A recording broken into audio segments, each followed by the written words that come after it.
Okay, so if you are on the fence, which is I was on the fence for a very long time. In fact, it took me almost a year to sign up for this, and the reason why it took so long is because I just the word Bitcoin to me was just thoughts of high risk and losing all my money, and I used to day trade, and I was like, I'm not interested in the stress and the pressure. While I really enjoyed day trading, I actually attended the day trading academy in America. Yeah, I really enjoyed it so much. It was really stressful, to try and master your mind. And yeah, I didn't want that in my life at this point. And yeah, so I actually waited a whole year before I started actually seriously looking into this opportunity. And yeah, I'm so glad I did. But I understand what I'm trying to say is I understand if you're on the fence because I was too. So, if you're sitting there and you're thinking, I'm not sure if I'd like to invest, but yeah, I do have $500 to spare, so should I or shouldn't I?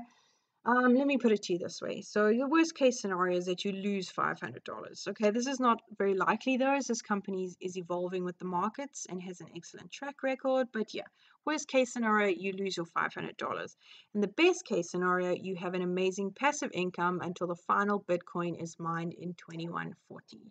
Now, I don't know about you, but like that was a pretty good deal for me. Like, um, you know, there's not much in life that comes along where you can make an amazing passive income off $500. And so if you do have that $500 to spare, this company, it just might be something that would be worth looking into for you because yeah, it's a pretty incredible opportunity. So, but yeah, I have to say again, never invest money that you can't afford to lose. Okay, so you need this money as spare money, guys. Don't think you can, go to the bank and just get a loan and just hope everything's going to be okay. You don't want to get yourself into that kind of situation. Play with the money that you feel happy to play with, because at the end of the day, it is a bit of a game. You never know what's going to happen in, the world of cryptocurrency. So it's always just best to be on the safe side. Okay, so something else I wanted to speak about is multi-mining or multi-mining. As I mentioned in previous slides, if you don't want to mine Bitcoin or you prefer to mine a different coin, you can actually buy multi-mining machines, and these basically allow you to, to mine other coins such as Ethereum. Okay, but I have to say that you first, something I need to tell you is that you need to purchase a Bitcoin only miner for a minimum of $500 first. So for your first contract, if you choose to buy a $500 mine, you can't actually multi-mine with that miner. Okay, the multi-mining options become available when you buy your second miner. Okay, so that's something to keep in mind.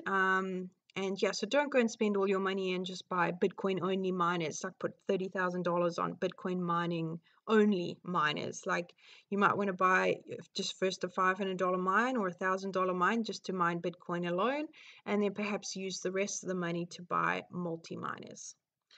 Okay, and also if you choose to multi-mine, each coin has its own rewards rate. So right now Ethereum is around 18%, and this is very similar to the Bitcoin rewards if you're mining Bitcoin alone. So yeah, that's something to keep in mind, that if you do decide to move your dial and mine Ethereum instead of Bitcoin for that day, or mine 30% Ethereum and 70% Bitcoin for that day, your rewards for your Ethereum might not be as good as your Bitcoin rewards, or they could potentially even be higher. But yeah, that is something that we cannot predict at this point.